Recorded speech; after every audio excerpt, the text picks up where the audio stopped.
con todos y con todas.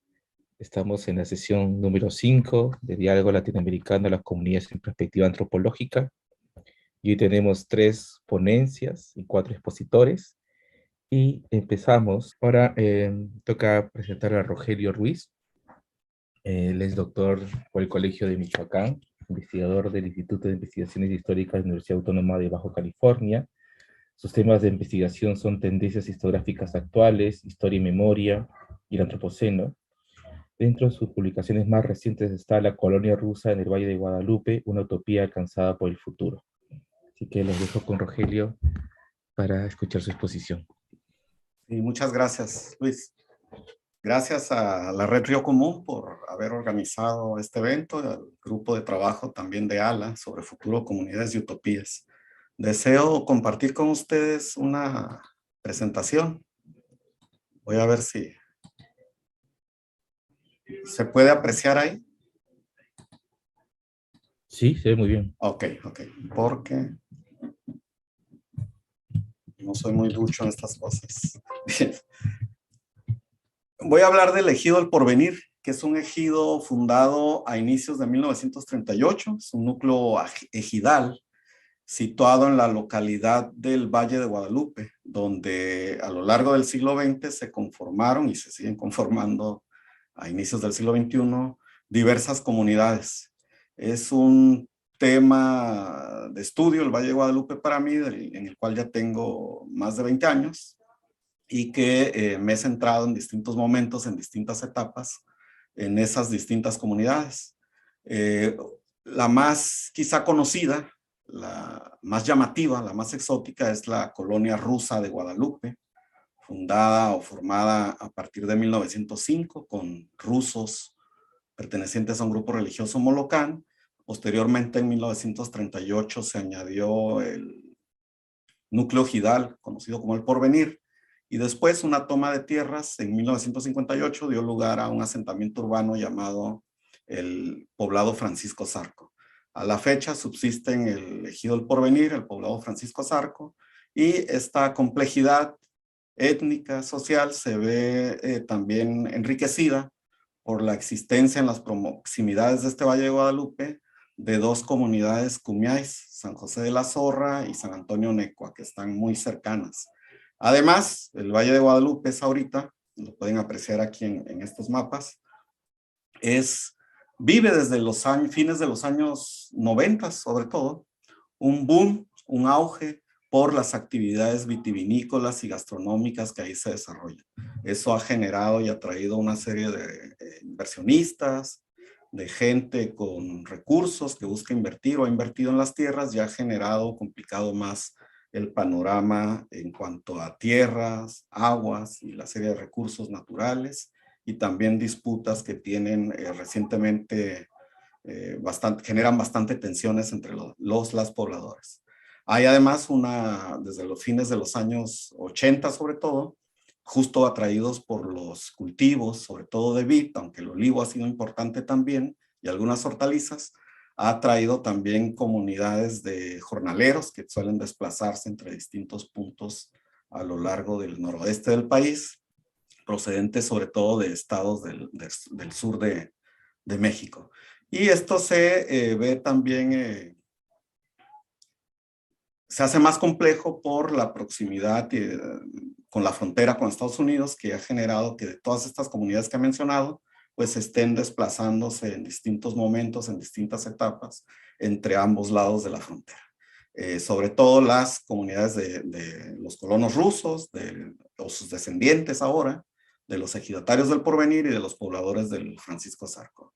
Hay además, bueno, no sé si cabrían o encajarían como comunidad una serie de familias, empresarias, vitivinícolas, que justo están reclamando en estos últimos años cierta imposición de sus narrativas en favor de sus intereses económicos, sociales, incluso políticos. Aquí tengo un acercamiento más de cómo está conformado, y esta flecha precaria y provisional indica dónde se sitúa el ejido El Porvenir. Mi trabajo es de corte histórico. soy historiador, pero por lo tanto también trato de tejer una relación entre las temporalidades de pasado, presente y futuro. Aquí lo que les quiero mostrar es el crecimiento poblacional que ha tenido el Valle de Guadalupe a lo largo de, bueno, desde principios del siglo XX hasta la fecha, basado en los censos, y que nos hablan, si bien podría ser una población pues no muy numerosa comparada con otras latitudes, en la cuenca hidrológica donde se sitúa el Valle de Guadalupe, que alberga todas estas comunidades, pues un lugar geográfico estrecho, tiene entre 17 y 18 kilómetros de extensión, entre sus partes más angostas tiene 2 kilómetros de anchura y otros en las partes más anchas tiene 8 kilómetros. Hay escasez de agua desde las señaladas de los años de 1940 y la tierra arable ahí es menor a la de 5,000 hectáreas. Y desde luego todo esto ha generado disputas por los recursos que ahí se encuentran, que cada vez son más escasos y que han sido siempre objeto de codicia y de disputa entre distintos grupos. Parto del presente. Hay toda una iniciativa desde fines de los años de 1980 por parte de las diversas instancias de gobierno, municipal, estatal, federal, por parte de grupos empresariales, por promover narrativas que no son recientes, tienen más de un siglo, son importadas algunas de fines del siglo XIX del sur de California, que tratan de señalar las características geológicas, climáticas, atmosféricas de la parte noroeste de Baja California, la parte costera, señalándolos como el Mediterráneo mexicano. Y en función de eso va la promoción de esta zona turística como un punto de destino turístico que ha tenido relativo éxito y que a su vez pues genera y complica las situaciones ahí en el Valle de Guadalupe, donde los ejidatarios del Valle del Porvenir se encuentran también sujetos o sujetas a diversas presiones. Aquí solo pongo un atisbo de tipo de reclamos, de tensiones que se generan en el Valle de Guadalupe, sobre todo a partir de los reclamos con cierto apoyo popular y gubernamental local de ciertas familias que reclaman que el Valle de Guadalupe está en riesgo de perder su atractivo y un término que les encanta usar, vocación agrícola, donde señalan que se están perdiendo prácticamente los valores y la tradición del valle como un remanso de paz, un sitio bucólico a causa de la codicia y la voracidad de empresarios y de políticos corruptos que lo están convirtiendo en una gran cantina o situándolo como un sitio de diversión propia de lugares turísticos como los de playa, por ejemplo. Estos son solo algunas imágenes que ilustran ese tipo de imágenes y de disputas que se están gestando en el Valle de Guadalupe, donde además, cabe señalarlo, llegar y hospedarse ahí o consumir, pues no resulta barato y está dirigido hacia ciertos grupos socioeconómicos de alto poder adquisitivo o de mediano poder adquisitivo. Hay incluso hasta códigos, dress codes no escritos sobre cómo debe uno visitar el Valle de Guadalupe. Y en fin, todo esto ha generado bastante intensidad y debate en los foros públicos, incluso a nivel nacional o binacional, sobre estas disputas donde el Valle de Guadalupe se convoca desde círculos empresariales relacionados con las familias que tradicionalmente han tenido vitivinícolas ahí para salvar el Valle de Guadalupe ante los riesgos que supondría la llegada de inversores que darían o ofrecerían otro tipo de entretenimiento masivo, que el cual no quieren los que se dicen que resguardan la memoria y las tradiciones del Valle de Guadalupe. Dentro de todo esto, bueno, está el Ejido El Porvenir, que ya fue fundado a inicios de 1938 por grupos de familias procedentes sobre todo de 3 sectores sociales. Primero, una mayoría procedente de la misma región del puerto de Ensenada, a cuyo municipio pertenece el Valle de Guadalupe, que fueron también de las familias que fundaron el núcleo ejidal a inicios de 1938.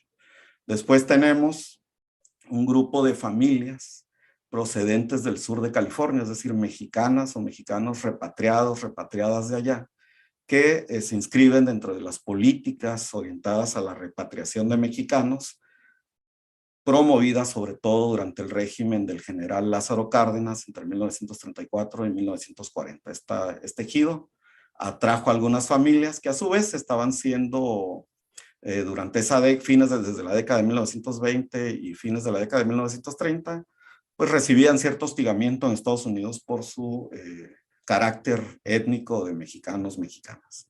Y otro grupo también procedía de familias que habían migrado de otras entidades del país por diversos motivos. La Revolución Mexicana era algo reciente todavía en su fase más violenta y que buscaron refugio, destino en Baja California. Lo que presento aquí en esta imagen es una reunión en mayo del 2019 de un club de señoras llamada Muchachas del Ayer, del Ejido El Porvenir, y que ha propiciado o que es un síntoma de la inquietud que hay entre gente que nació o llegó muy pequeña a la fundación del Ejido El Porvenir y que han propiciado que se detonen memorias, rememoraciones sobre lo que ante los cambios tan vertiginosos que ha experimentado el Valle de Guadalupe, pues lo que desde su punto de vista se ha perdido o ha dejado de ser en el Valle de Guadalupe. Pero a mí básicamente lo que me interesa en esta ocasión es presentar, siempre ligando pasado, presente y futuro, los orígenes de esta comunidad, cómo se formaron y algunas de sus dinámicas. Aquí lo que presento, por ejemplo, es una solicitud de quien aparece en esta fotografía saludando, del lado derecho, saludando al entonces presidente general Lázaro Cárdenas, donde en 1936 este señor Jesús Caldera, residente del área de Los Ángeles, California, de Orange County, se dirige al consulado de Los Ángeles para pedir informes sobre la solicitud de tierras que él previamente había hecho en Baja California. Obviamente esto obedece o responde a iniciativas promovidas por el mismo gobierno cardenista entre paisanos de aquel lado de la frontera para venir a México, invitarles, sí, dentro de la idea de que por su exposición y contacto con una sociedad más tecnificada, podrían aquí servir de ejemplo y detonantes para otras personas mexicanas en la tecnificación del campo. Y aquí lo que vemos son las cosechas de uva que empezaron a distribuirse y a conquistar cada vez más milímetros dentro de las tierras arables del Valle de Guadalupe a partir del decenio de 1950. Y es aquí donde empiezo o quiero dar algunos elementos que llevaron justo a estos cambios. A partir de cuándo o lo que propició que se empezara a cubrir el Valle de Guadalupe de cultivos de uva, que ahora son la mayoría y son representativos de dicho valle. Entonces, justo la creación del Ejido El Porvenir pues obedece a una serie de políticas agraristas, iniciadas o incentivadas por los gobiernos revolucionarios, es decir, es la institucionalización de las demandas y de la reforma agraria del régimen revolucionario en México, y que sobre todo se vieron articuladas a partir del artículo 27 constitucional en la Carta Magna del país. Después hubo un decreto muy importante del 2 de agosto de 1923 que garantizaba e invitaba, promovía, sobre todo a los varones, salvo la ausencia de ellos en algunas familias, podría beneficiar originalmente a mujeres, para que hicieran reclamos de tierras cuando carecían de ellas o no tenían posesión de tierras suficientes para mantener a sus familias. Esto generó o propició una amplia cantidad de solicitudes al grado de que entre 1926 y 1934 esta ley agraria estuvo suspendida y justo fue reactivada unos meses antes de que Lázaro Cárdenas, que fue el presidente hasta la fecha que mayor reparto agrario hizo, pues entrara al poder. En 1938, todo esto generó que se formara el núcleo ejidal, el Porvenir, que ya desde el nombre lleva parte de sus aspiraciones ideológicas, de lo que significaba o implicaba un nuevo asentamiento agrícola. Desde luego, el nacimiento mismo de esta, o la articulación de estas familias en ese núcleo poblacional en el Valle de Guadalupe, pues implicaba ya un fuerte sesgo o una calidad corporativa, es decir, de relación estrecha con el régimen entonces revolucionario.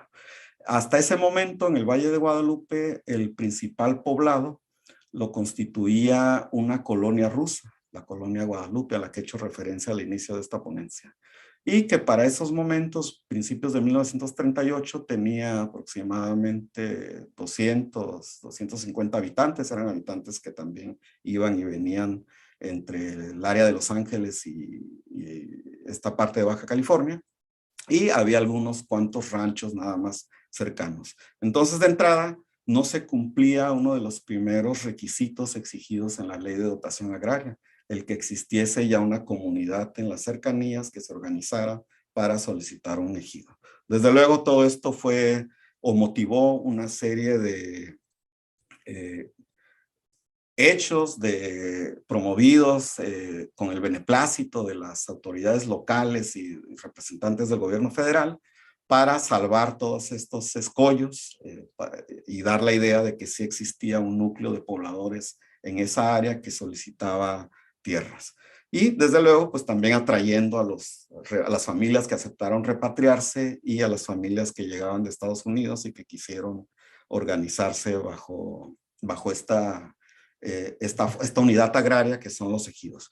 También a escasos 20 y tantos kilómetros está la comunidad de San José de la Zorra, quienes habían sido también asediados desde fines del siglo XIX para ser desplazados por los pocos ganaderos, las pocas familias rancheras de la zona, para irles quitando sus tierras o el acceso a agua o a madera, escasa ya de por sí en estas áreas. Entonces, bueno, también se les ofreció a los habitantes de San José de la Zorra, que no son o no eran agricultores en ese momento, para que tuvieran la posibilidad también de recibir parcelas y poder de alguna manera proteger lo que ellos consideraban sus tierras. Es difícil hablar de ellos de comunidad, pero para que pudieran de alguna manera proteger o seguir manteniendo el acceso a las tierras que ellos reconocían como partes de su núcleo y de su relación identitaria con la naturaleza. Entonces, bueno, se formaron estos grupos ya con antecedentes de una manera pues bastante artificiosa y empezaron entonces el estira y el afloja para ver qué parte de las tierras arables del Valle de Guadalupe se les iban a dotar. Había 4 ranchos de gran extensión ahí en el Valle de Guadalupe. Originalmente estaban ellos demandando las tierras de los colonos rusos. El gobierno de Lázaro Cárdenas en particular fue muy favorable pese al ímpetu nacionalista que marcaba ese periodo de la Revolución Mexicana. El gobierno de Lázaro Cárdenas fue muy condescendiente con los colonos rusos y pudo eximirlos de ser expropiados en sus tierras para la formación del ejido. Finalmente, el ejido se formó a partir sobre todo de terrenos nacionales y baldíos, es decir, que no tenían un propietario, al menos en términos legales, y una expropiación del rancho, de una parte del rancho Buenavista, que era de una familia que habitaba en el Valle de Guadalupe desde el siglo XIX, una familia binacional, es decir, gente con nacionalidad estadounidense, pero arraigada de este lado de la frontera también. A partir de ahí, en 1938, se empezó a organizar el poblado. Lo primero que les marcaron ahí, pues fue, les fundaron una escuela primaria, enviaron un profesor en sus inicios, que se convirtió en los pocos meses también el organizador y la figura del intelectual del pueblo. Algo que destaca dentro de los inicios de este poblado, pues fue la conciencia que tenían sus pobladores que tenían que responder a los criterios y a los estereotipos que demandaba la Revolución Mexicana, o que les demandaba la Revolución Mexicana en su condición de ejidatarios, y sobre todo que un alto componente de habitantes de frontera y que un alto componente de ellos eran mexicanos repatriados de Estados Unidos. Imbuidos de este imaginario, los ejidatarios repatriados o las ejidatarias en el Porvenir se identificaron a sí mismos como colonizadores también de estas zonas de la frontera y custodios de la mexicanidad. Cualquier cosa que representaba la mexicanidad, como los mariachis, la vida rural, cierto tipo de música, ciertos códigos de vestimenta. Y porque, a decir de ellos, o así se les dijo, y ellos mismos reafirmaron estas narrativas, la Baja California, y en especial el Valle de Guadalupe, solo estaba habitada por rusos, por indios y alguno que otro mexicano. Esa era la representación que ellos tenían in situ. Por lo tanto, ellos se les demandaba que tenían que hacer un espacio más afín a los estándares de lo que se consideraba la mexicanidad. Y cito uno de los testimonios recabados entre un conjunto de personas a fines de la década de 1990, que recabamos como parte de un grupo de historia oral en el que yo participé, y que justo tomó una serie de registros de pobladores del Valle de Guadalupe en el momento en que empezaba esta transición hacia el boom o auge económico vitivinícola que ahora vemos y percibimos. Cito un testimonio. Llegamos al Valle de Guadalupe el 22 de febrero de 1938. Aquí era pura agua y no había nada más que caballos broncos que andaban. La caballada de los rusos y los indios, y sabrá Dios de quién más, porque esto estaba abandonado. Estaba solo, era puro monte. Las siembras estaban, pero para allá, para el lado de los rusos. Allá en el Valle de los Rusos, pero está lejano. En ese tiempo estaba lejos. Bueno, cabe añadir que son 5 kilómetros, pero desde luego no había caminos, y por lo tanto la persona que narra, la persona que proporciona este testimonio, pues era también una persona pequeña, estudiante de escuela primaria, entonces la distancia quizá se le hacía bastante remota. Sobre este proceso de llegada al ejido, otra informante refirió que ella vivía con su familia en Buena Park, California, donde su esposo trabajaba en el campo, donde había reuniones entre mexicanos en las que se daba a conocer que el general Lázaro Cárdenas estaba regalando tierras para quienes quisieran regresar a México. Así, en agosto de 1939, varias familias se trasladaron a México a bordo de automóviles, cruzaron la frontera por Mexicali, y el punto donde debían registrarse ante las autoridades, donde tuvieron que documentarse y hacer los trámites para importar libres de impuestos, se les hizo la concesión, maquinaria y herramientas. Estas familias repatriadas, además de eso, trajeron muebles, gallinas y cabras. La informante indicó que al momento de su llegada había pocos ejidatarios, entre ellos algunos que destacaban por su liderazgo, es decir, eran personas que ya estaban asignadas o señaladas por los representantes gubernamentales para que dirigieran todos estos trabajos. Parte de lo que se animó de inmediato en el ejido del Porvenir fue que se organizaran los hombres, que se organizaran las mujeres y que se organizaran también los jóvenes o las jóvenes.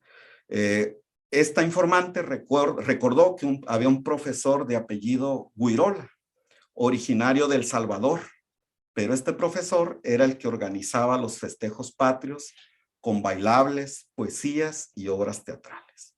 Y también este profesor animó a las mujeres para que formaran una liga femenil que se encargó, las mujeres, de atender enfermos, sobre todo porque entre varios pobladores empezó a cundir la tuberculosis. También tenían que hacer vigilancias y acudir a hacer las gestiones, las mujeres, con las autoridades municipales para pedir apoyos para construir viviendas, arreglar la escuela, caminos y todo lo que fuera necesario.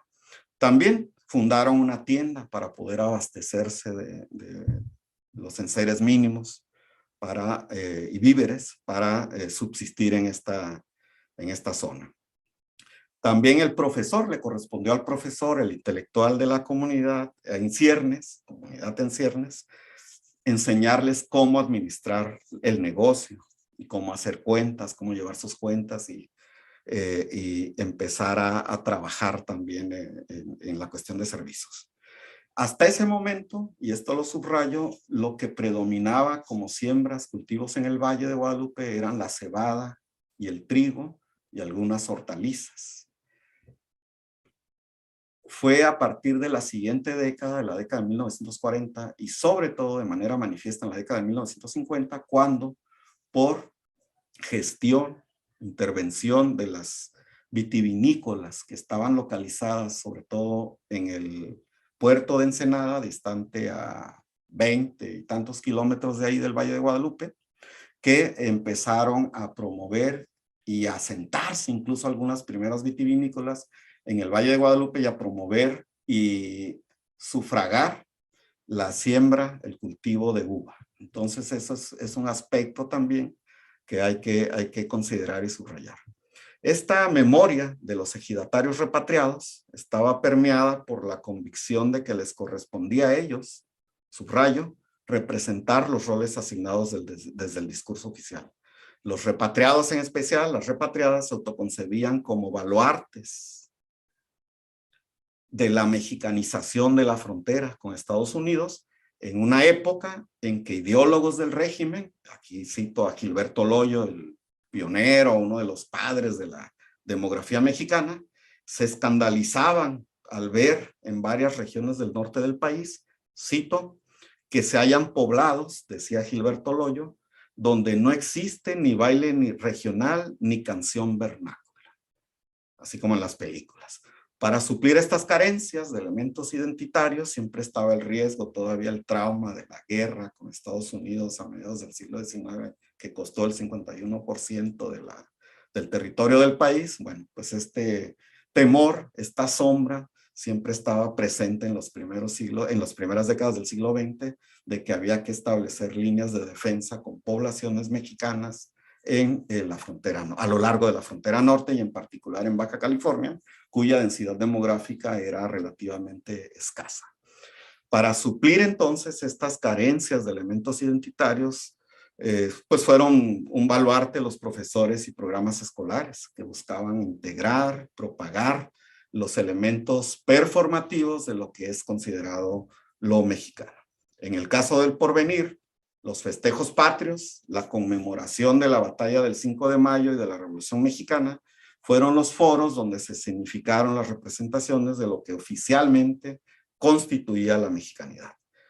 En la organización del ejido, el profesor rural asignado a la naciente escuela del poblado jugó un papel preponderante, aunque él mismo fuese de origen salvadoreño. Cito otra informante. Y ya se empezó a formar el ejido, a hacer comisiones. Juntas había cada rato, hasta en la noche. El maestro Guirola, el salvadoreño, lo enfatizan las informantes, era de los que andaba agitando el comunismo en ese tiempo. Entonces él ya nos organizó, nos ayudó, pues era el profesor. Pero cuando llegamos aquí, nosotros llegamos en agosto de 1939 y celebramos el 16 de septiembre, la primera vez, un año después de formado el poblado. Pues nosotras desfilábamos todos y no había nadie que nos mirara, es decir, todo el pueblo estaba marchando. Una ejidataria más recuerda los criterios que mediaron para elegir a la reina que encabezaría el desfile patrio en el Porvenir, que como el anterior testimonio refiere que no tenía otro público, pues todas eran participantes, ¿no? Era un evento para el autoconsumo, un acto destinado a reafirmar la misión patria de los y las ejidatarias en el Valle de Guadalupe. Cito el testimonio. Ya después, la primera fiesta que yo recuerdo fue la del 16 de septiembre de 1938.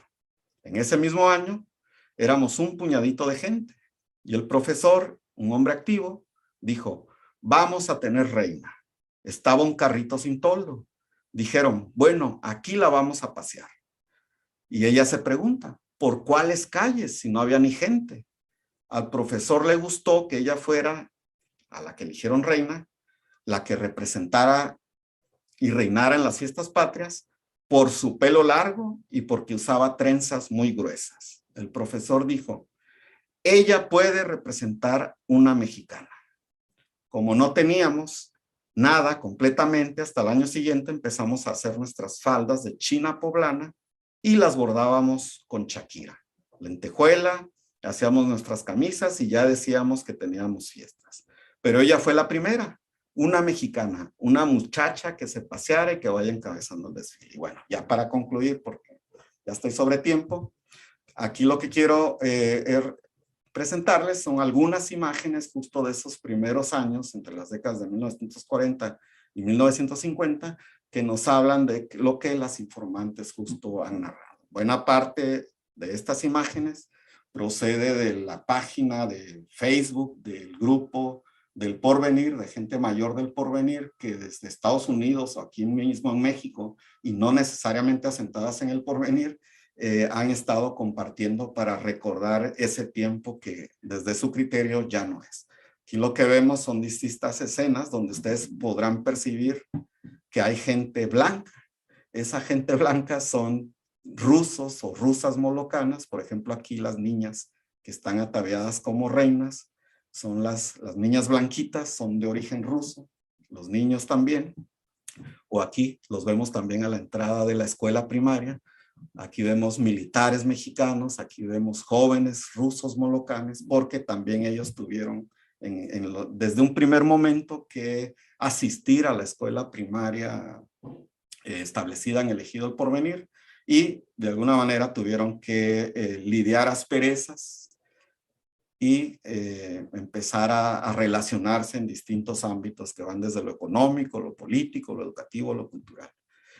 Después, las mismas memorias de la gente mayor del Ejido El Porvenir, pues recuerda algunos hitos. Algunos de estos hitos son, bueno, las inundaciones que han sido periódicas en el Valle de Guadalupe y que han obligado a articular una serie de respuestas intercomunitarias, es decir, entre descendientes de los pobladores del Francisco Zarco, de ejidatarios, de las comunidades indígenas o incluso de las empresas establecidas ahí a partir sobre todo de la década de 1950. Aquí vemos algunas imágenes de la primera gran feria de la cosecha, que con patrocinios gubernamentales y empresariales se empezaron a organizar a partir de 1963 con un eclecticismo bastante evidente para conmemorar, en ese entonces se conmemoraba en septiembre las cosecha de uva, ahora ya es en agosto, y que de alguna manera pues daban cierta solidez social a esta comunidad que empezaba a articularse en torno al al Ejido del Porvenir. Posteriormente, entre las décadas de 1960 y 1970, ya encontramos que había mariachis, como los que vemos aquí, estaba incluso una banda pues entre rock, cumbia y lo que resulte, llamada Los Porvenirs, y un club de vaqueros, que es el que vemos aquí, dos de sus representantes o integrantes aquí situados en el lado derecho de la diapositiva. También hubo, desde luego, nació y persistió como un núcleo poblacional altamente corporativizado y vinculado a los intereses ideológicos del régimen revolucionario, pues se tuvieron que organizar también y para defender sus intereses propios como agricultores a través de sindicatos, de uniones, de campesinos, de productores, para poder negociar el precio de sus productos o negociar con las instancias gubernamentales para mejoras en el poblado. Pero eso sí, sin atentar contra los intereses de las empresas, que una de las más grandes pues, fue Olivares Mexicanos, que sentó un precedente durante varias décadas en esa región. Bueno, con esto concluyo. Gracias. Muchas gracias, Rogelio, por la exposición, las imágenes. También he preparado mis preguntas para el final. 14 minutos para poder tener algunas preguntas y respuestas. No sé si alguien que se encuentre en este momento entre nosotros en Zoom quisiera hacer alguna pregunta a alguno de nuestros expositores. Veo la mano levantada de Javier. Bueno, si no hay otra pregunta o comentario, o alguien con comentarios, yo procedo. En realidad el comentario es en parte para Rogelio, en parte para, bueno, para todos los expositores, pero también pensando en Velázquez, la exposición que hizo esta mañana. Eh, bueno, para Rogelio en concreto, yo pienso de que esta imagen que nos planteó hoy Medina, Andrés Medina, y que se resume un poco en la frase tremenda que mencionó ayer David Robichaux, que es de Eric Wolf, que él dice que las comunidades en México, en realidad es en Mesoamérica, son criaturas de la colonia, de la época colonial, son criaturas de la colonia, ¿no? Y si yo no me acuerdo mal, dice también por ahí Wolf en algún artículo que son hijas de la conquista, repitiendo un poco digamos, la metáfora esta, ¿no?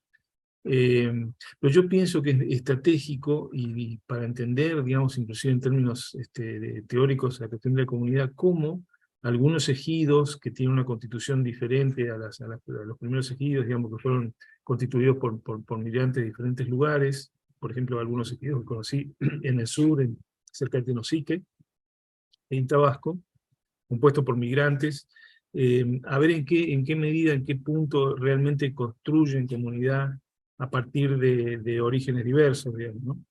Y no de un origen, digamos, de la situación colonial.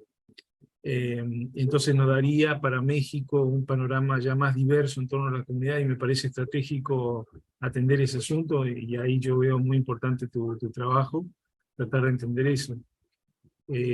Lo otro es con relación a lo que planteaba la palabra amenaza, que surgió en varias presentaciones, recién la escuchamos también, en la exposición de Claudio y de Matías. En el caso de la ponencia de Lascar, tiene que ver con el temor, con el miedo, etcétera, que tiene diferentes fuentes, y cómo eso opera a veces en función bueno, en las dinámicas comunitarias, ¿no?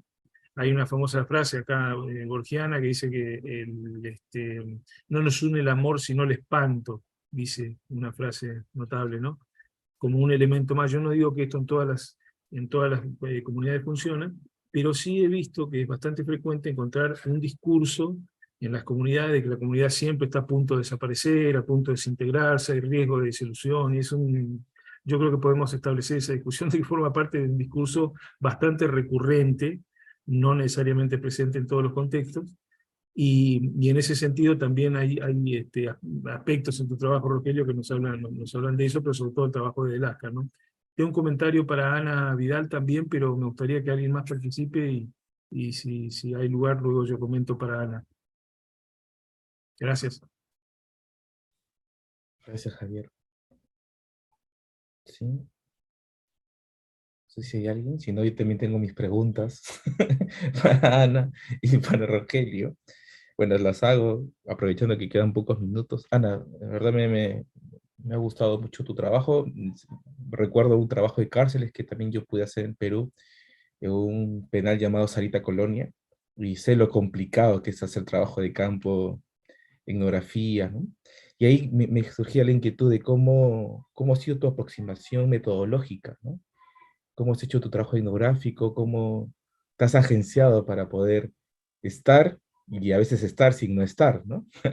Hacer algunos pedidos a las reclusas, esa es la primera pregunta. Y otra para Rogelio, ahí me sale mi antropólogo visual que tengo, eh, que me llamó mucho la atención este espacio en Facebook donde están circulando las imágenes que nos has mostrado, ¿no? Entonces surgía la idea de cómo interactúan, quiénes son los que interactúan, qué tipo de memorias aparecen, porque a veces dice, ah, ella es mi tía, él es mi primo, él es mi abuelo, y alguien empieza a comentar y se identifica que son familias o se conocen de un modo, ¿no? Finalmente estas imágenes en estos nuevos soportes de circulación empiezan a activar otras memorias y otros diálogos y otras conversaciones, ¿no? No sé si nos podrías comentar también algo al respecto. No sé si Ana o Rogelio. Bueno, si quieren empiezo yo brevemente.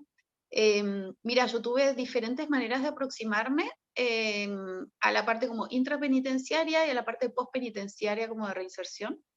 Y como bien decís, de alguna manera interactuando directamente, dialogando, en la parte intrapenitenciaria de pronto dando talleres, talleres que tienen que ver para la preparación a la salida, hacer su currículum y prepararlas a una primera entrevista donde justamente surge el tema de quiénes somos, los antecedentes, qué hacemos con los antecedentes. Como esto de negar, mentimos, ¿no? La relación con la mentira.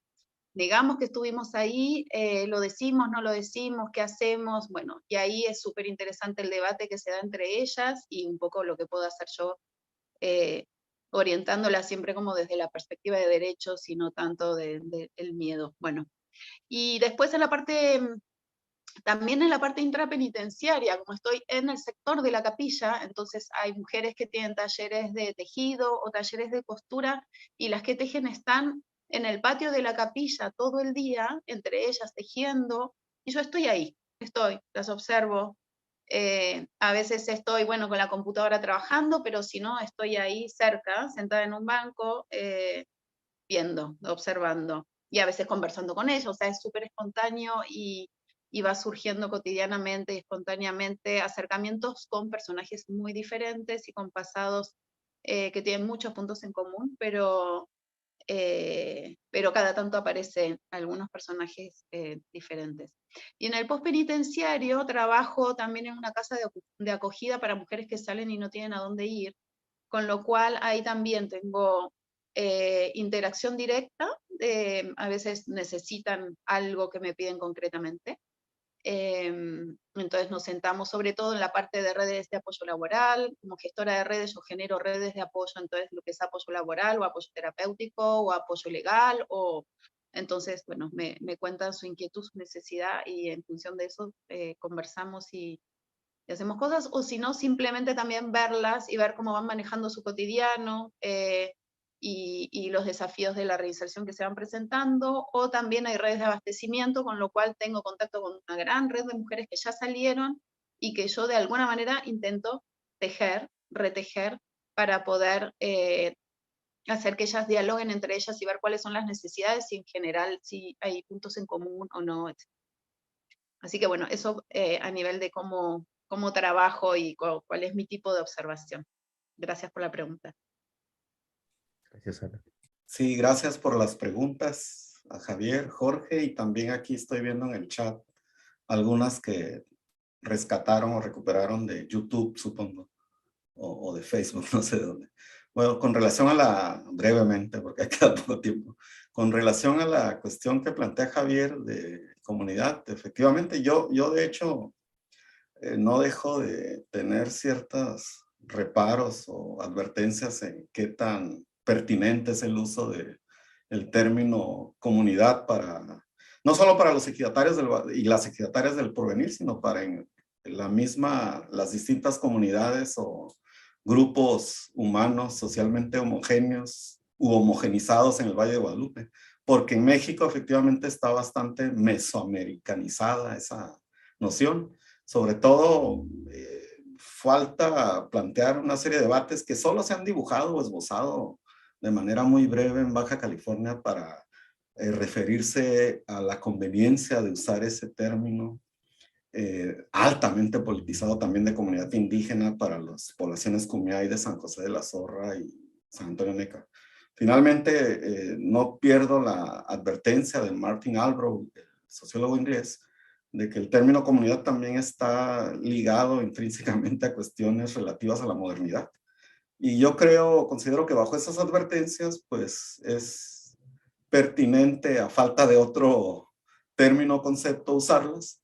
Y también planteando, digo, no se pierde la semilla de esta distinción de Tönnies, de Gemeinschaft o Gemeinschaft y Gesellschaft, pero sí existe una serie de identificaciones, de vínculos comunes, de relaciones, también rescatando a Guillermo de la Peña en ese texto ya clásico que publicó hace ya varios años de Historia y Región, donde planteaba que no se puede hablar de una comunidad indígena sin hablar de los no indios.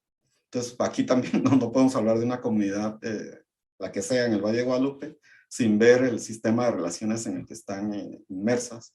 Entonces, bueno, es un distintivo que la misma gente recupera para sí.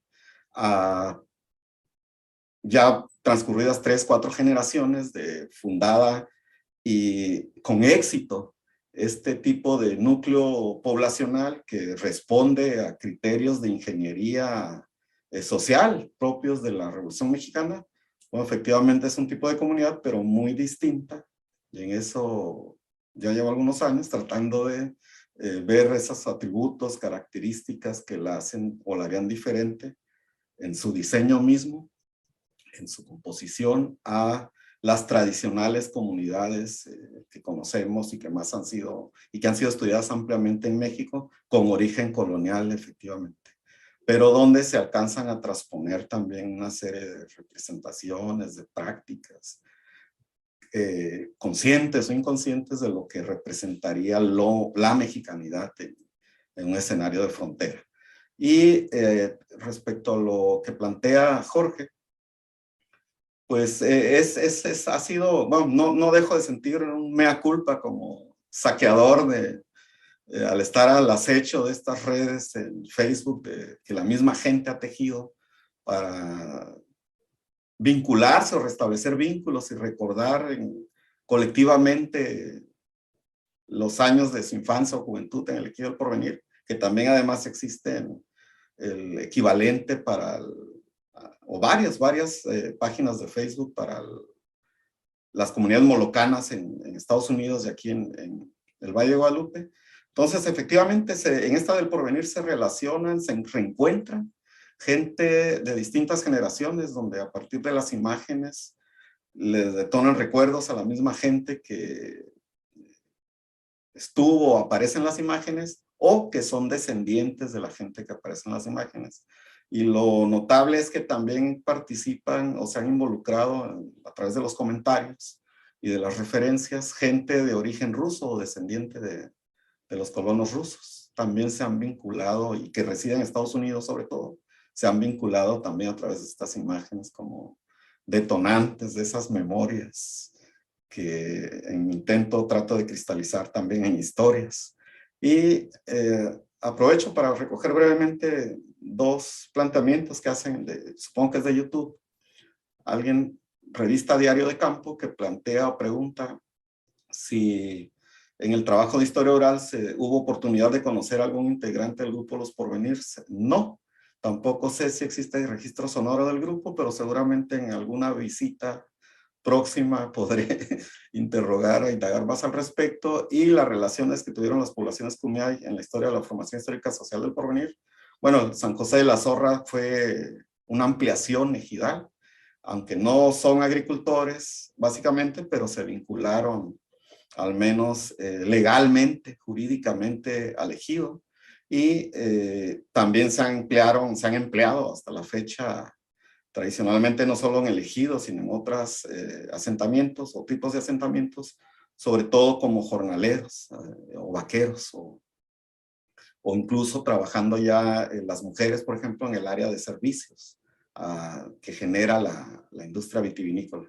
Y también la buena amiga Ana Paola Morales Cortés pregunta cómo es la experiencia ahora de los pueblos Kumeyaay con esta rápida transformación del Valle de Guadalupe. Considero que se han beneficiado un poco.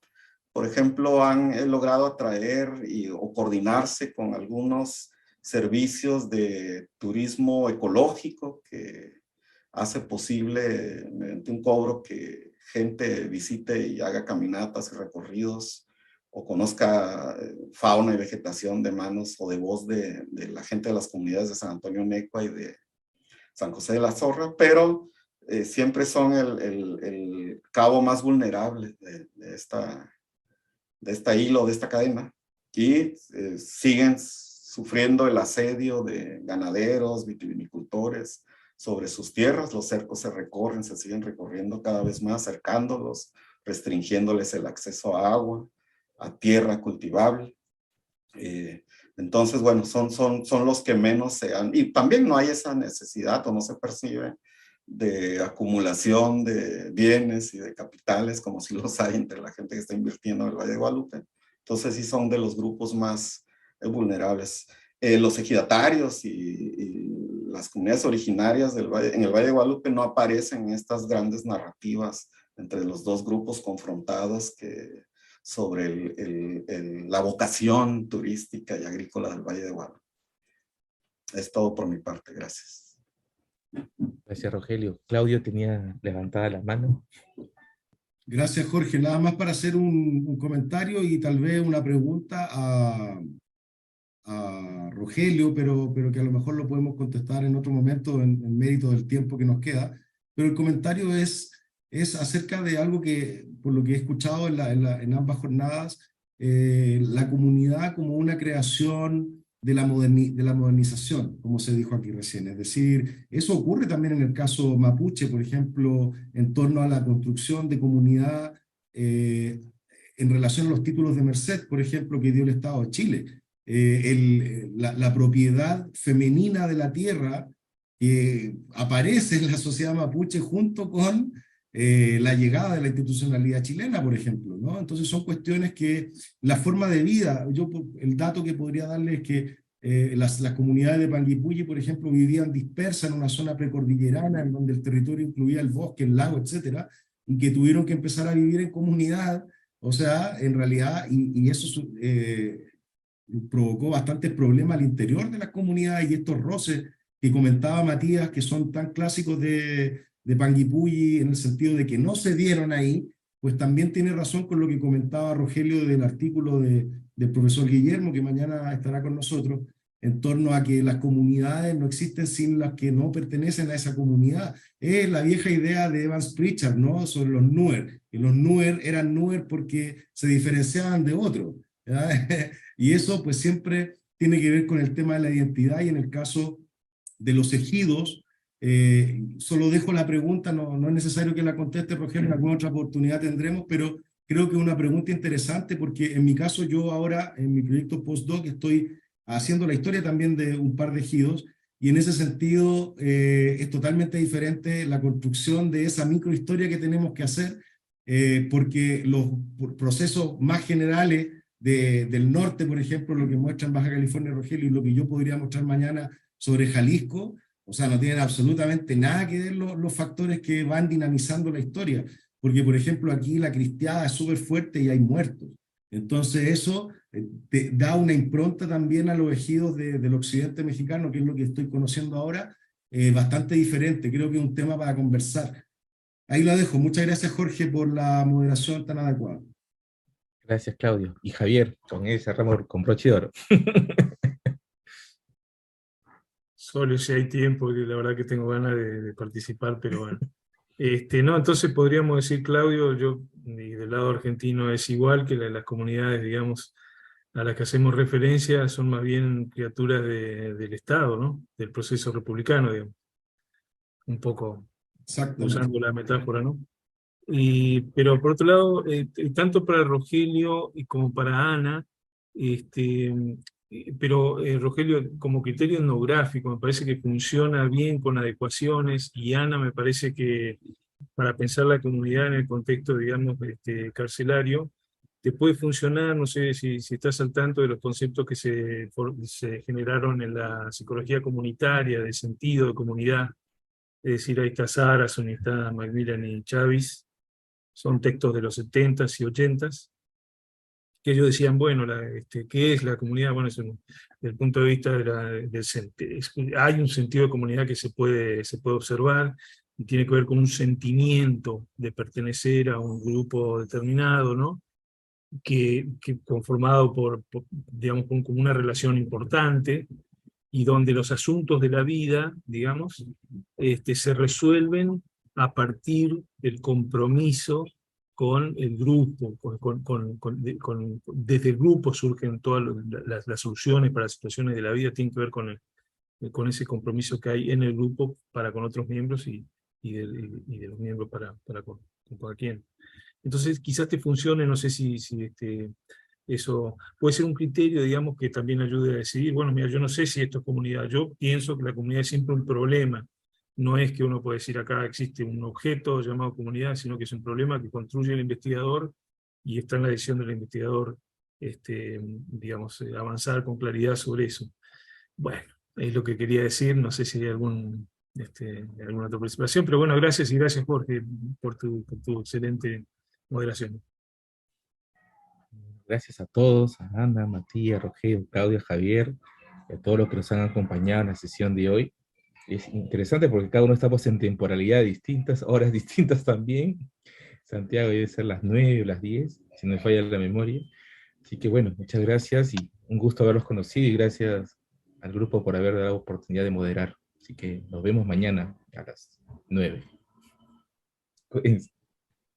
Gracias por la invitación, Chao. por participar. Gracias a todos. Muchísimas Chao. gracias, sí, por la escucha. Que estén bien. Ya les mandé el enlace de mañana.